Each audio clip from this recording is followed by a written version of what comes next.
In 161 AD, Marcus Aurelius stood on a hill outside Rome, watching smoke rise from his own burning city, and wrote 3 lines that changed how he saw everything. We'll read them together in a moment.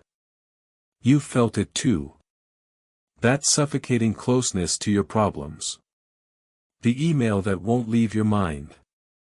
The argument replaying in your head like a broken record. The weight of tomorrow's decisions pressing down before you've even finished today. Life narrows. Your vision tunnels. And suddenly, the whole world fits inside a single worry. But what if you could step back, not just mentally, but emotionally? Not to escape, but to see clearly. This is not fantasy. It is an ancient discipline. The Stoics called it the view from above. And it is one of the most powerful tools for restoring perspective ever devised. Marcus Aurelius did not invent this practice. He inherited it, from Plato, from Heraclitus, from generations of philosophers who understood a simple truth: suffering magnifies when you're too close to it. Clarity returns with distance. Not physical distance alone, but a shift in vantage point. A reorientation of the soul.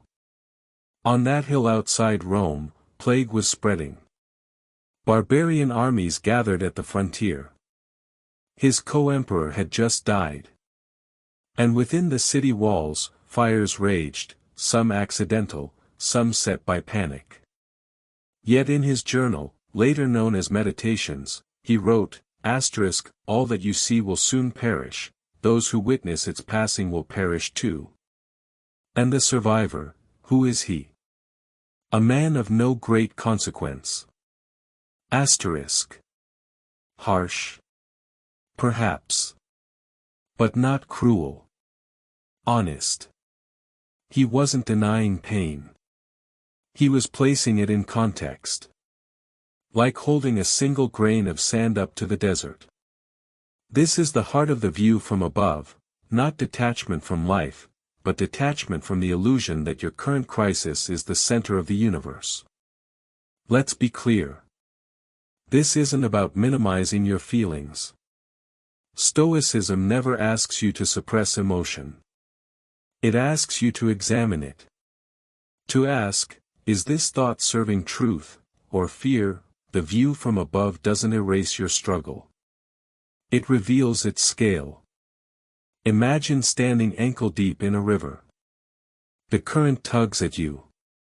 Rocks scrape your shins. You feel every ripple, every sudden surge. Now imagine climbing to the bank. Then to the ridge above. Then to the peak overlooking the entire watershed. From there, you see the river's path, the bends, the tributaries, the way it feeds forests downstream. The same water. A different understanding. That climb is the Stoic exercise. And Marcus Aurelius practiced it daily. Not as escape, but as recalibration. Now, let's return to Meditation 6.48, the anchor of this practice. He writes, "Keep before your eyes the whole of time and the whole of being, and consider that each individual thing is but a fig seed in comparison, or even smaller." A fig seed. Smaller than a grain of rice. That's your problem. That's mine. In the grand sweep of existence, almost invisible. Not unimportant, but rightly sized. This is where modern life fails us. Our screens zoom in relentlessly. Social media shows only close-ups, of success, of drama, of outrage. News cycles scream urgency. Work demands immediate response. Everything conspires to keep you in the trench, blind to the horizon. But the Stoics knew, wisdom lives in the wide shot. So how do we access this view today? Not by fleeing to a mountaintop, though solitude helps, but by training the mind to rise, even while standing still. The first step is physical pause. When overwhelmed, stop. Breathe. Literally lift your gaze. Look out a window. Watch the sky for 10 seconds. Let your eyes soften. This simple act breaks the spell of immediacy. Then, ask 3 questions, questions Marcus asked himself amid war and plague. 1. How will this matter in 1 year? 2. What would someone wiser see here? 3. If I were watching this unfold from space, what would I notice? These are not rhetorical. They are levers. Pull. 1. And your mind descends. I once worked with a client, a senior executive in finance. He'd lost a major deal.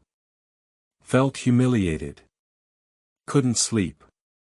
We sat in silence for a minute. Then I asked, if you were observing this version of yourself from 50 years in the future, what would you say to him?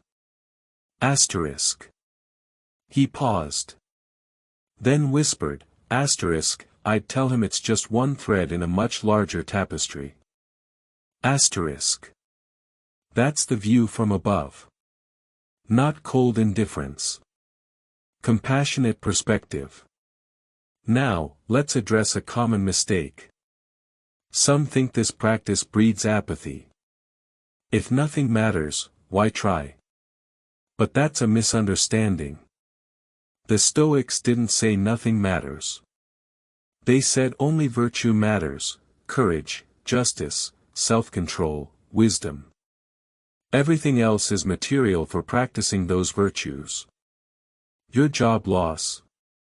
Material for resilience. Your conflict. Material for patience. Your fear. Material for courage.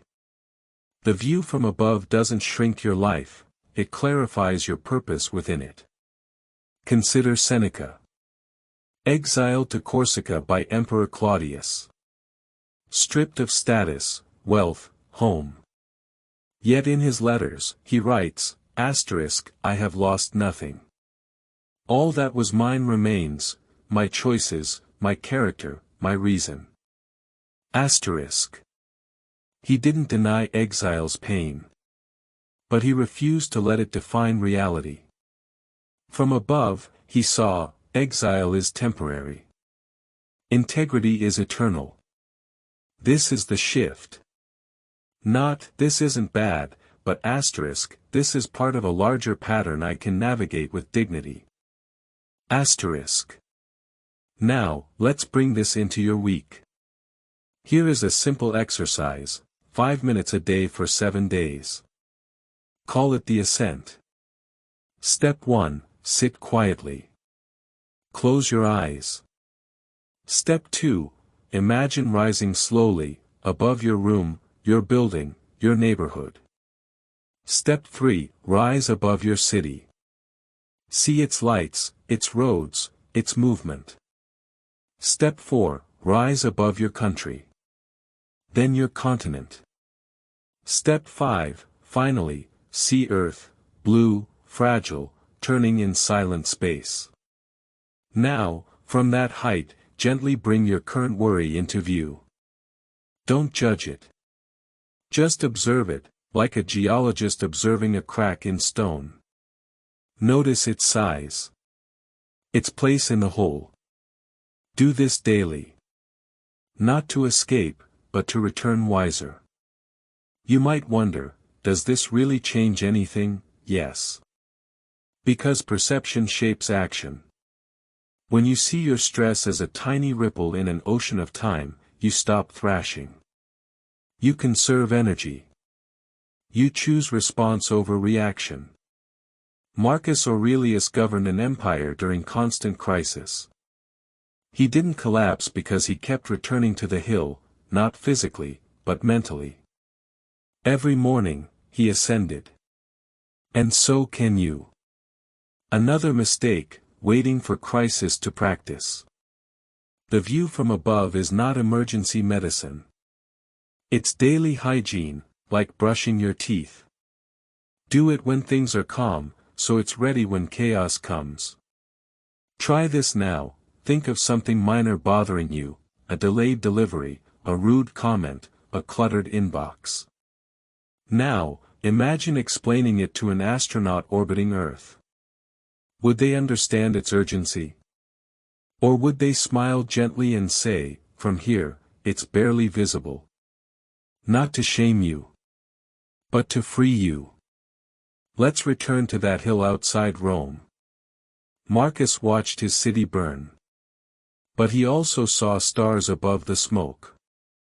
He felt grief, but also the vast, indifferent beauty of the cosmos.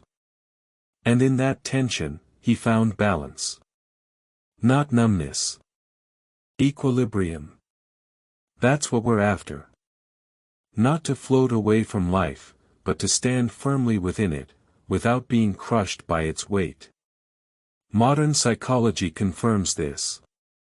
Cognitive diffusion, stepping back from thoughts, is core to ACT therapy. Mindfulness teaches non-attachment to mental content.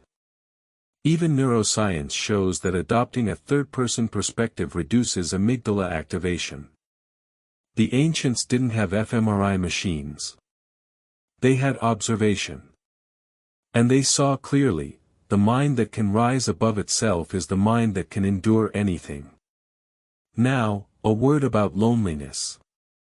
Sometimes, gaining perspective feels isolating. No one understands my burden.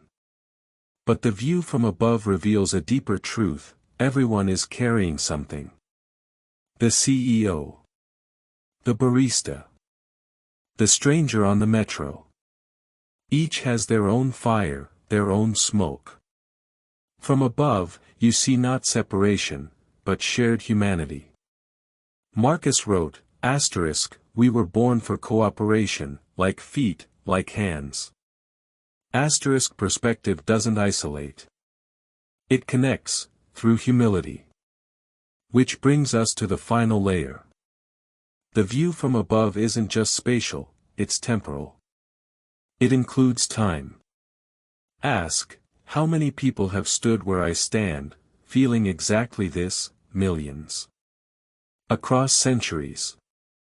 You are not the first. Nor the last. And yet, your response is yours alone. That's where meaning lives. So this week, practice the ascent. Not to diminish your life, but to honor it by seeing it truly. When anxiety rises, rise higher. When anger flares, rise higher. When doubt whispers, rise higher. Not to flee. To witness. To choose. To return. Remember the hill outside Rome. Remember the fig seed. Remember the river. You are not your current storm. You are the sky holding it. If any of these ideas resonated, I've linked the books in the description. And from that sky, you can always begin again.